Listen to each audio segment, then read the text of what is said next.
लगती है। फिर एक दिन अचानक ही उसकी सहेली नताशा उससे मिलने आती है और पूछती है, दिव्या, तुम अपने गरीब ससुराल में खुश भी हो ना? यार, मेरा ससुराल बस कहने को ही गरीब झोपड़ी वाला ससुराल है। ठाट बाट तो इसमें महलों जैसे है ना। बताओ तो किस चीज की कमी है यहाँ? यह सुनकर नताशा मुंह बनाते हुए कहती है, हाँ, ये महलों जैसा ठाट बाट भी तुम्हारी माँ के पैसे का है। क्या जानती भी हो, तुम्हारी लालची सास तुम्हारी अमीर माँ से तुम्हारे नाम पर खूब पैसा ऐड कर लाती है। तुम ये क्या कह रही हो नताशा? ठीक ही कह रही हूँ। तेरा फायदा उठाकर तेरी सास अपनी गरीबी दूर करने में जो लगी है। यह सुनकर दिव्या को अपनी सास पर बड़ी लानत महसूस होती है और वो कहती है, माँ जी, आपने ऐसा क्यों किया? आपको मेरी माँ से पैसा मांगने की क्या जरूरत थी? उनके पैसे से तो ये चीजें मैं भी खरीद सकती थी। माँ, तुम इतनी लालची कैसे हो गई? बेटा, मैंने कोई लालच नहीं किया। यह सब करने के लिए तो दिव्या की माँ ने ही मुझे मजबूर किया था। एक दिन इसकी माँ ने मुझे बुलाया और कहने लगी, कमला बहन, मेरी बेटी को अमीरों की तरह रहने की आदत है। मैं नहीं चाहती कि वह आपके घर में छोटी छोटी चीजों के लिए तरसे। इसीलिए कुछ जरूरत की चीजें उनको मेरी तरफ से खरीद कर दे देंगी तो आपकी बड़ी मेहरबानी होगी। पर इस बारे में मेरी बेटी को कुछ मत बताना।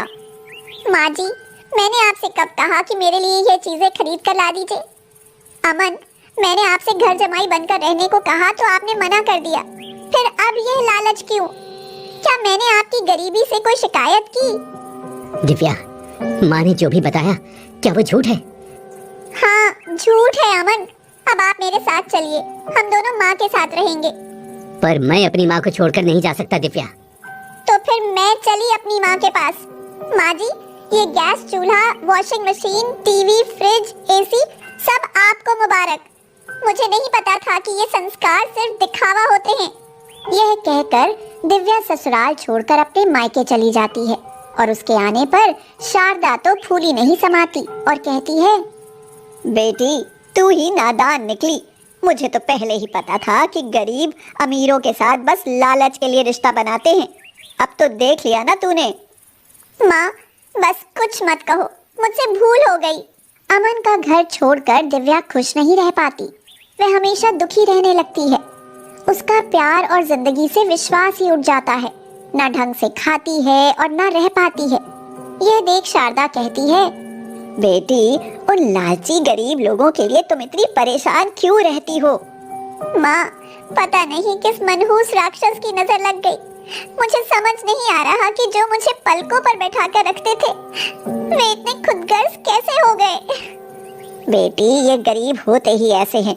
इनके बारे में ज्यादा मत सोचो। कुछ दिन बाद अचानक ही शारदा गंभीर रूप से बीमार हो जाती है और उसे अपनी करनी पर पछतावा होने लगता है। वह कहती है, बेटी, तेरा पति और तेरी सास तुझे बहुत प्यार करते हैं। तेरी सास ने मुझसे कुछ नहीं मांगा था। मैंने ही उसे वो सब चीजें देने के लिए मजबूर किया था ताकि तू मेरे पास लौट आए।